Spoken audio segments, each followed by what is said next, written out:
ജനുവരി ഞാൻ ട്രേഡ് ചെയ്യാൻ പോകുന്ന ഇമ്പോർട്ടൻറ്റ് ലിക്വിഡിറ്റി ഏരിയാസ് ഏതൊക്കെ നോക്കാം. ബാങ്ക് നിഫ്റ്റിയിൽ 49,395 ഡൗൺ സൈഡ് ലിക്വിഡിറ്റി ആയിട്ട് ഞാൻ പ്ലാൻ ചെയ്യുന്നത്. ഇതിൻ്റെ താഴേക്ക് വരികയാണെങ്കിൽ മുകളിലേക്കായിരിക്കും. അതുപോലെ 49,979 മുകളിൽ, അതായത് 50,000 റേഞ്ചിൻ്റെ മുകളിലേക്ക് പോകണമെങ്കിൽ താഴേക്ക്. ഇത് രണ്ടുമാണ് എൻ്റെ നാളത്തെ ട്രേഡ് പ്ലാൻ എന്ന് പറഞ്ഞാൽ.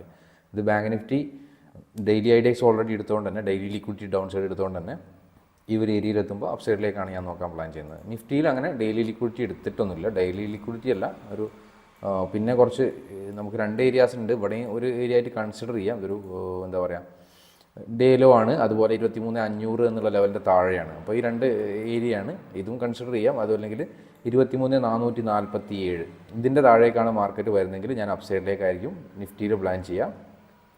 ഇനി എല്ലാ മാർക്കറ്റ് 23,616 മുകളിലേക്കാണ് ആദ്യം പോകുന്നതെങ്കിൽ ഞാൻ ഡൗൺ സൈഡ് ട്രേഡിനായിരിക്കും ഫസ്റ്റ് കൺസിഡർ ചെയ്യുക. അതായത് 1 മിനിറ്റിലെ പ്രൈസ് ആക്ഷൻ വെച്ചിട്ട് താഴേക്കായിരിക്കും നോക്കുക. ഇവിടെ ടാപ്പ് ചെയ്യുമ്പോൾ 1 മിനിറ്റിലെ പ്രൈസ് ആക്ഷൻ നോക്കിയിട്ട് മുകളിലേക്കായിരിക്കും നോക്കുക. ഇതാണ് നിഫ്റ്റിയിലുള്ള ട്രേഡ് പ്ലാൻ എന്ന് പറഞ്ഞാൽ. അപ്പോൾ ലെവൽസിൻ്റെ വീഡിയോ ഒക്കെ എല്ലാവരും വാച്ച് ചെയ്യുക.